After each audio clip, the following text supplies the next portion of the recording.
Hera sat at her small office desk during lunch, scrolling through her phone to distract herself from another long, tiring day. Her thumb stopped mid-scroll when a photo appeared on her screen. For a second, she couldn't breathe. It was her entire family, her parents, her 2 brothers, her sister, even her cousins, all smiling at a beautiful beach resort. The same resort she had dreamed about for months. The same trip she had worked double shifts to pay for. She zoomed in on the picture, her hands shaking. Everyone looked happy, relaxed, glowing under the sun. Everyone except her, because she wasn't there. Her heart began to pound as she scrolled through more photos. They had gone on the vacation without her. The one she planned. The one she paid for.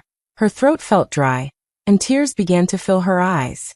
With trembling fingers, she opened her messages and typed, "Hey Mom, when did you all go?" She waited, staring at the screen, hoping it was just a misunderstanding. Seconds later, her phone buzzed with a reply that shattered her completely. "The whole family went last week. That was it. No apology. No explanation." Just a cold, casual message like it was nothing. Hera kept staring at the screen, reading those words over and over again. Her chest tightened as anger and pain fought inside her. How could they do this? How could they leave her behind after all she had done? Her mind went back to the late nights she spent working, the endless hours at the hospital, and the excitement she felt when she told her parents she'd booked the trip for everyone. She remembered her father smiling and saying, "You're such a blessing, Hera." But now it all felt like a cruel joke. She had imagined laughter, bonding, and family memories. Instead, they had taken her dream and lived it without her. The sound of laughter from the office break room felt far away. Hera couldn't even taste her lunch anymore. Everything inside her felt numb. She locked her phone, placed it face down on the desk, and stared blankly at the wall. It wasn't just about the vacation. It was about everything. Every time she was forgotten, overlooked, or treated like she didn't belong. In that quiet office, surrounded by strangers, Hera realized something painful but clear. Her family had gone on the trip she built with love, and left her behind without a second thought. Months before that heartbreaking moment, Hera had poured everything she had into making her family's dream vacation come true. Working as a nurse wasn't easy. The long hours, sleepless nights, and constant emergencies left her body drained, but she didn't complain. Every time she got her paycheck, she put a little aside, skipping small joys just to save enough for her family. She remembered counting her savings one night in her tiny apartment, smiling to herself, imagining her parents laughing on the beach, her siblings running into the waves, and everyone finally relaxing after so many years of struggle. It was supposed to be their first real family vacation, something special to celebrate how far they had come. When she finally had enough money, she made the payment in full and surprised her family with the news. Her mother gasped with joy, her siblings cheered, and her father hugged her tightly. "You're such a blessing, Hera. You'll be their front and center," he said proudly. Hearing those words made every sleepless night worth it. For days, she lived on that happiness, imagining their smiles and the warm memories they would create together. She told her colleagues at work that she'd soon be going on a long-awaited family trip. They congratulated her, saying she deserved it. But as the days passed, her family grew strangely quiet about the vacation details. Every time she asked about the travel plans, her mother would say, "We'll update you soon," and change the topic. Hera assumed they were still organizing things. Meanwhile, she kept working overtime, covering extra shifts so she wouldn't have worry about money during the trip. She wanted to be free, to finally rest. Then, on the day she saw those photos online, everything she had worked for turned to dust. While she was rushing through hospital corridors, helping patients and skipping her breaks, her family was sunbathing by the ocean she had dreamed of seeing with them. She imagined her father lying under a beach umbrella, her mother sipping juice by the water, her siblings laughing, all enjoying the trip she built with her hard work. The thought pierced her like a knife. She wasn't just left behind. She was forgotten by the very people she had given everything for. That night, as she looked at her tired reflection in the mirror after another long shift, she realized something had changed forever. The vacation she paid for had become a symbol of how little her love meant to them, and how much she had lost trying to please everyone but herself. That evening, Hera sat on her bed with her phone in her hand, staring at her mother's message again and again. Her heart ached, but she needed to hear her mother's voice, to understand why they had done it. Maybe it was a mistake. Maybe there was some reason that would make the pain easier to bear. With trembling hands, she pressed the call button. Her mother picked up after a few rings, her voice bright and cheerful, as if nothing had happened. "Oh, Hera. How are you, my dear?" she said casually. Hera swallowed hard, trying to keep her voice steady. "Mom, I saw the photos. You all went to Zanzibar last week." There was a pause, then a small laugh from the other end of the line. "Oh, that? We thought you were too busy, dear. You work so hard all the time. We didn't want to bother you." Hera blinked in disbelief. Her heart thudded painfully in her chest. "But it was my idea," she whispered, her voice breaking. "I planned it for everyone. I saved for it. I wanted us all to go together." Her mother's tone changed slightly, not apologetic but dismissive, like she was talking to a child who didn't understand how things worked. "You'll understand when you have your own family," she said. "Sometimes things just happen differently than we plan." Before Hera could respond, before she could even process those words, the call ended. Her mother had hung up. Hera sat there frozen, staring at her phone screen as silence filled the room. The cheerful tone of her mother's voice echoed in her ears, mixing with the sting of her last words. "You'll understand when you have your own family." What did that even mean? Wasn't she part of the family too? Her chest tightened as tears welled up in her eyes. She lay back on her bed, clutching her pillow, and the tears finally spilled out. She cried quietly at first, then harder, until her pillow was soaked and her body trembled from the sobs. Every word from that call replayed in her mind like a cruel reminder. The laugh, the excuse, the click. It wasn't just that they left her behind. It was the way they made it seem like it didn't matter. Like she didn't matter. That night, Hera felt a kind of loneliness she had never known before. The family she worked so hard to care for had erased her from a memory she created with love. It was no longer just about the trip. It was about realizing that even love, when given to the wrong people, could leave you completely invisible. The next morning, Hera woke up with swollen eyes and a heavy heart. She had barely slept. Every time she closed her eyes, she saw those beach pictures, her family laughing together while she was alone in her small apartment, crying into her pillow. Her phone buzzed on the nightstand.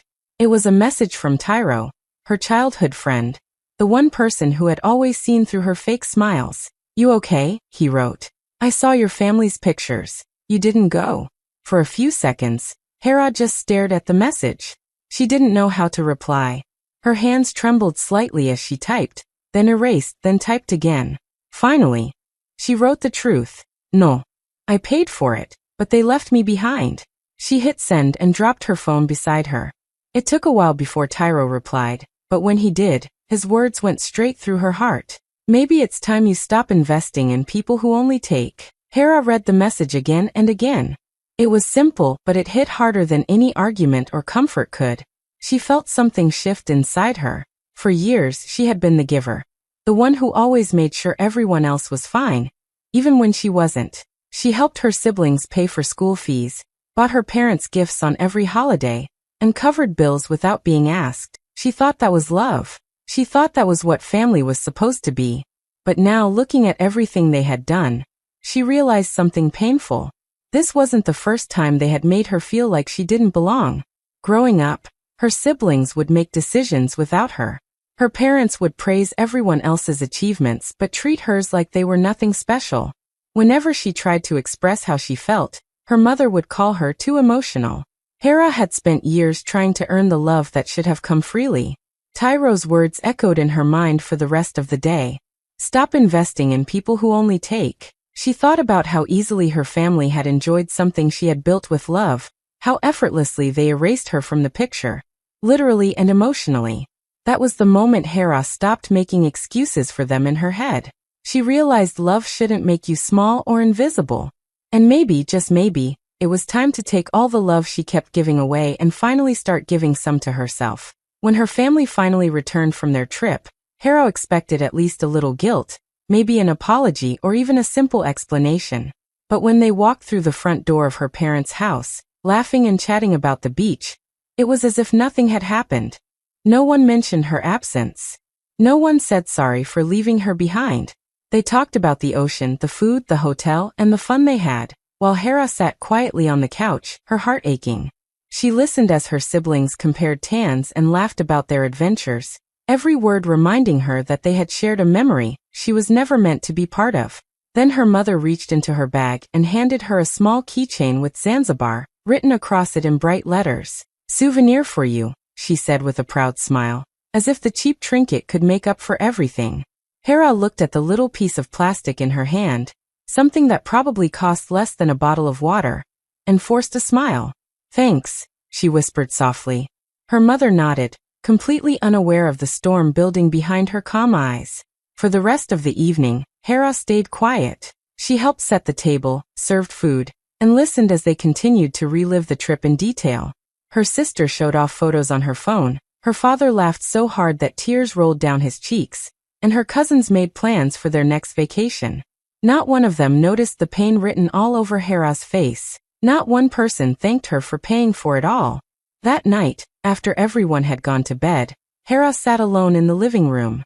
The souvenir keychain lay on the table in front of her, its bright colors now dull under the dim light. She stared at it for a long time, feeling a strange calm settle over her chest. It wasn't anger anymore. It was something deeper, a quiet decision forming in her heart. She realized she had spent her entire life giving, hoping that one day they would see her, appreciate her, include her. But they never would. That night, something inside her shifted. She decided that this would be the last time they took advantage of her kindness. From that moment on, she would stop waiting for love that hurt and start learning how to love herself instead. After that day, Hera changed quietly. There was no big argument, no shouting, no dramatic goodbye. She simply pulled back. The daily phone calls she used to make to check on everyone stopped. The money transfers she sent every month for groceries and small household expenses stopped too. At first, no one noticed. But after a few weeks, her mother called and asked, "Hera, is everything okay? You haven't called in a while." Hera smiled faintly, even though her heart felt heavy. "I'm fine, Mom. Just busy with work," she said calmly. Her mother hesitated and then added, "Are you still upset over that trip? You're too sensitive sometimes." Hera wanted to say a lot of things, about how she felt invisible, how deeply they hurt her, how unfair it was, but she didn't.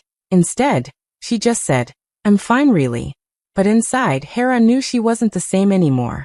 The part of her that used to crave their approval had finally grown quiet. For the first time in her life, she stopped trying to prove her worth to people who didn't see it. She realized her kindness had become something they expected, not something they valued. So instead of wasting energy on people who only took, she began to focus on herself. Every extra shift she worked, every extra penny she earned, she saved it, not for another family trip, but for her own future. Her evenings became different. Instead of scrolling through messages from home or waiting for their calls, she spent her nights reading, researching, and dreaming. She looked up business courses online and watched videos about financial independence. She started writing down her ideas, maybe a small wellness clinic, maybe something that could help people heal, something that would make her proud. Slowly, the pain that once kept her awake at night turned into motivation. At work, her colleagues noticed the change too. Hera seemed more focused, calmer, more determined. She spoke less but smiled more, not the fake smiles she used to give to please people, but real ones that came from quiet confidence. She had learned something powerful, that peace grows when you stop begging others to care. Months passed, and her savings grew. She didn't brag or post about it. She didn't tell anyone what she was planning. But every time she saw that old Zanzibar keychain hanging by her mirror, it reminded her of her promise. Never again would she let others spend her love like it was free. This time, everything she was building would be hers. A year passed quietly, and Hera had changed in more ways than anyone could imagine. She no longer chased after people's approval, or tried to fix every broken thing in her family. Instead, she poured her heart into her dream, her own wellness center. Every day after work, she spent hours planning, designing, and meeting people who could help her bring the idea to life. The same money she once used to take care of everyone else now went into something that truly belonged to her. It wasn't easy, but it was worth it. Piece by piece, her dream started to take shape. When the construction was complete, Hera stood in front of the building with tears in her eyes. The walls were painted in calming colors. The sign above the door proudly carried her name, and everything inside reflected peace and healing. Two things she had fought hard to find. She knew this was her new beginning, but before opening the doors to the public, she wanted one thing: for her family to see it. Not out of revenge, but because she wanted them to understand that the woman they left behind on that vacation had built something far greater. So she designed simple invitation cards and mailed them out. Each one said, "You are invited to a special event. Dress nicely."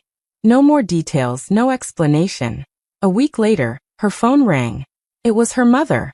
Her voice was cheerful and curious. "Hera, what should we pack? Swimsuits or dresses?" she asked, half joking, half expecting another all-paid family trip. Hera smiled softly and replied, "Just bring your best behavior, Mom." The day of the event arrived. Her family showed up excited and confused. They drove to the address on the card, expecting a beach resort or some fancy vacation house. But when they arrived, their faces went pale. In front of them stood a modern building with a beautiful sign that read, Serenity Wellness Center, founded by Haram Thembu. They looked around, speechless. The crowd of guests, photographers, and journalists buzzed with excitement. Hera walked out wearing a simple white dress and a calm smile. Her mother blinked in disbelief, whispering, "This is yours?" Hera nodded gently. "Yes," she said. "Every part of it." At that moment, her family realized what she had done. The woman they once ignored had built something powerful. And this time, she didn't need anyone's permission to shine. The hall was filled with soft music and the quiet hum of people talking as Hera stood at the front of the room, her heart steady but full. Investors, journalists, old colleagues, and her family were all seated, waiting to hear her speak. She looked around and spotted her parents sitting near the front. Her mother was smiling nervously, and her father avoided her eyes. Hera took a deep breath, holding the microphone with calm confidence. This was the moment she had worked for, not just to open a business, but to close an old wound. She began with a gentle smile. "A year ago," she said, her voice clear and steady, "I paid for a family trip I was never invited to." The room fell silent. Everyone turned toward her, curious. Hera's eyes softened as she continued. "At first, that moment broke me. I felt forgotten, unimportant, invisible. But I realized something. Sometimes, exclusion is just redirection. Sometimes, the people who leave you out are pushing you toward the life you're meant to create." Her words hung in the air, heavy with emotion. She looked at her family again. Her mother's smile had faded and tears were forming in her eyes. Her father stared down at his hands, unable to meet her gaze. Hera kept going, not with anger, but with strength. "I built this place," she said, gesturing around the beautiful wellness center, "because I learned that love should never make you smaller. It should never demand you to shrink so others can feel comfortable." The audience was silent, completely drawn in. Some nodded, others wiped tears. Hera paused for a moment, letting her words sink in before she smiled again. "This center is not just a building. It's a reminder that pain can be turned into purpose, that you can build peace from the same bricks that once built your heartbreak." As she finished, the crowd erupted into applause. It wasn't the polite kind. It was the kind that comes from people who truly felt every word. Hera bowed her head slightly, humbled but proud. In the front row, her mother lifted her trembling hands to clap, but her eyes were filled with guilt and regret. Her father clapped too, but his face was pale, his shoulders heavy. For the first time, Hera didn't feel small in their presence. She didn't feel like the forgotten daughter or the outsider. She felt powerful, calm and free, standing in front of everything she built from her pain, finally knowing she had turned her heartbreak into something beautiful. After the event ended and the guests began mingling, Hera stood near the entrance, shaking hands and thanking everyone for coming.